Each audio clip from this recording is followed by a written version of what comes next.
ఎందుకంటే ఇది జరుగుతున్న వాస్తవం వేరు, ప్రచారం వేరు. జరుగుతున్న ప్రచారం వేరు, అసలు వాస్తవం వేరు. 11.5 లక్షల క్యూసెక్కుల నీరు కృష్ణా నది చరిత్రలో లేదు. హైయెస్ట్ ఇంతకుముందు 10,80,000 క్యూసెక్కులేమో, ఇప్పుడు 11 లక్షలు అన్నారు ఫైనల్ గా. 11,10,000 అంత వచ్చింది ఇది రోజు టైంలో.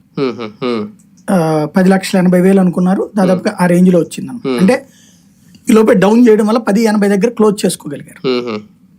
కాబట్టి ఆ రోజున వచ్చినటువంటిది దాంతో పోల్చుకుంటే ఈవేళ అంతకంటే ఎక్కువ వచ్చినా మనం మేనేజ్ చేయగలిగాం. ఎలాగా? ఇదే కనుక ఆ రోజునున్న పరిస్థితుల్లో, ఇప్పుడు ఆ రోజున కృష్ణలంక మునిగిపోయింది, ముందు పార్ట్ అంతా కూడా ఇప్పుడున్న హైవేకి వచ్చి టచ్ అయింది.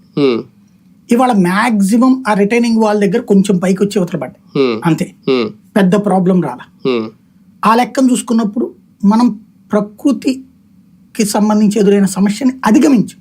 అంటే ఇప్పుడు అధిగమించాం 11.5 లక్షలు. కాబట్టి ఇంతకు మించి పెరిగితే రేపొద్దున బ్యారేజీని కొట్టుకుపోద్ది.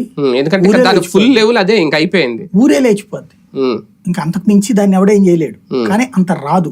ఇప్పుడు వాస్తవంగా జరిగింది ఏంటంటే, ఎగువ ప్రాంతాల్లో కురిసిన వర్షాలతో పాటుగా ఇటు వాగులు ఒకేసారి ఉప్పొంగడం వల్ల జరిగింది. దీనికోసం మనం చాలా పరిష్కారాలు చేసాం, పులిచింతలు కట్టించాం దానికోసమే. అట్లాగే మనకి ఇప్పుడు ఈ డైవర్షన్ కెనాల్స్ ని పెట్టాం, చాలా ప్రయత్నాలు చేసాం. కాబట్టి అట్లాంటి వరద వచ్చినా అమరావతికి ప్రాబ్లం లేదు, అది గుర్తుపెట్టుకోవాలి. ఇక్కడ అది బెజవాడకి ప్రాబ్లం. నిన్న ఆ వాటర్ గనక ఈడ్చి కొట్టుంటే బెజవాడ కొట్టుకుపోయేది. ప్రకాశం బ్యారేజ్